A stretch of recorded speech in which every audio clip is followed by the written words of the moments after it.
so you have to make sure it's on the correct one. Nice. Mine's not adjustable, so mine burns out all the time. And I'm just dealing with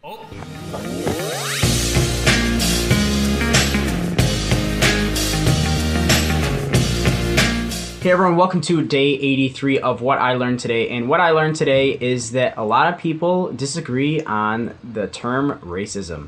So here I am. I said I don't like to get political, but here I am the second time in a couple of weeks getting political. But it's important to me because this whole issue involves more than just politics. It involves how we talk and how we communicate. So a couple days ago, I watched a video talking about the topic of reverse racism. And of course, this whole concept has gone back and forth. People disagree, and it's just pretty heated, as these controversial topics usually are. And I wanted to get to the bottom of this. A couple days ago, I put out a poll on my personal Twitter asking, does your personal definition of racism involve a systematic or institutional discrimination? So basically I was asking, does your definition of racism include systematic and institutional racism? Those are already words, systematic racism and institutional racism, and there's a bunch of different types of racism. But I put it out on my Twitter poll asking, admittedly, a lot of the people that I'm friends with are more liberal and left-leaning because I'm in college. I've already talked about this before, I think. And it's a liberal idea to have racism include the systematic oppression that marginalized groups have in just the one term racism. And I think a lot of the conservative side of things consider racism just as the dictionary definition, of which is a feeling of superiority based off of race.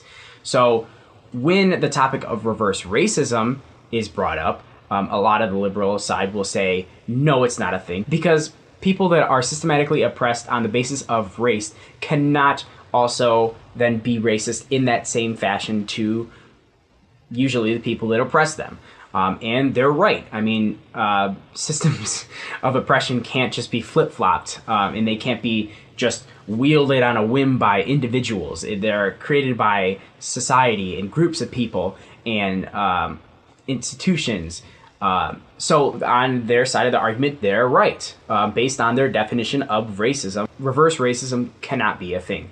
However, on the right, they'll say, yes, it can be a thing, because they're wielding their own definition, which does not have institutional or systematic factors in their definition. They go off of the general definition of racism, which is the feeling of superiority or the discrimination based off race. It has nothing to do with systems of oppression or institutional racism. Their definition does not involve that stuff. So based off of their definition, they are also right. Based off their definition, then reverse racism can be a thing, because no matter who you are, you can feel superior or discriminate based off of race. So when the topic of reverse racism comes up, it's challenging because both sides are right. And of course, if you think you're right, then obviously the other person is wrong. There's no possible way that they can be right. If the left side thinks they're right, then the right is wrong. If the right side thinks it's right, then the left is wrong. And of course, in this situation, because they're both speaking different language, they're using different definitions for the term racism, they are both correct. And therefore, they're both wrong. But how is that possible? Well, like I said, there's a contradiction in there. They're not speaking the same language. And I think that's really important, just in general and in life, to make sure that everyone's on the same page. They're speaking the same language, they're using the same definitions, because otherwise it'll just turn into a shouting match, because no one is going to compromise on their definition. And I think that's what we need to talk about, is how we use speech and what words we use and what are the meaning behind these words. Even simple words like just saying racism. We have to figure out exactly what we mean by that. And, if someone's not willing to compromise, then it helps to say, this is my definition of racism, and this is how I apply it. When you make an argument, you can't just support it with one fact. You have to provide a lot of support to your ideas. And in this world of quick communication and simple gratification, we don't really get to have those types of discussions, which really destroys the possible intellectual debates that we can have between each other. And I'm getting really far away from the original topic here, but I feel like this is important. This is something that I've been trying to learn a lot about. Joe Rogan does an excellent job. Everyone always talks about how he's the perfect centrist, and honestly, I think he is. Every day he comes out with a podcast, and he has extended discussions with people that he disagrees with, no matter who they are. He has them on, he opens himself up to new ideas and then considers it, and sometimes he disagrees with a person, and that's okay. So I think Joe Rogan is an excellent example of someone who is advocating for this type of intellectual discussion. And I think there are ways for us as individuals to implement those discussions on a day-to-day basis. And it starts with not immediately assuming that someone is wrong just because they disagree with you. I think it helps to ask them why and see if you can find some common ground, and see where it goes. Perhaps, in the future we can turn this whole thing around and we can start having more intellectual discussions with some vulnerability and checking ourselves of our pride and being humble. But that's what I learned today, is that, well, people define certain words differently.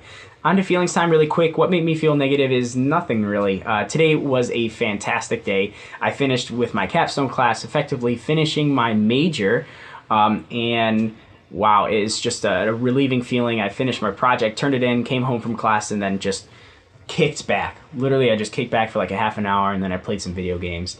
And what made me feel positive is we got some friends together. Normally we have this engagement where every Wednesday we get together as a bunch of dudes, but no one's really been going to it, so we were like, okay, we'll find some people to go with. And well, we got a bunch of people over for a bonfire, and we were hanging out for probably like 3 or 4 hours, and that was great. So that was today. If you made it this far, you might as well hit that subscribe button. Honestly, if you made it this far with this controversial and charged issue, you really should just hit that subscribe button, and comment down below how you work to have meaningful conversations in your daily life. Or you can comment on your opinion on the definition of racism and what you think about it. Leave that comment down below so we can all learn together and grow together. And with that, I'll see you tomorrow.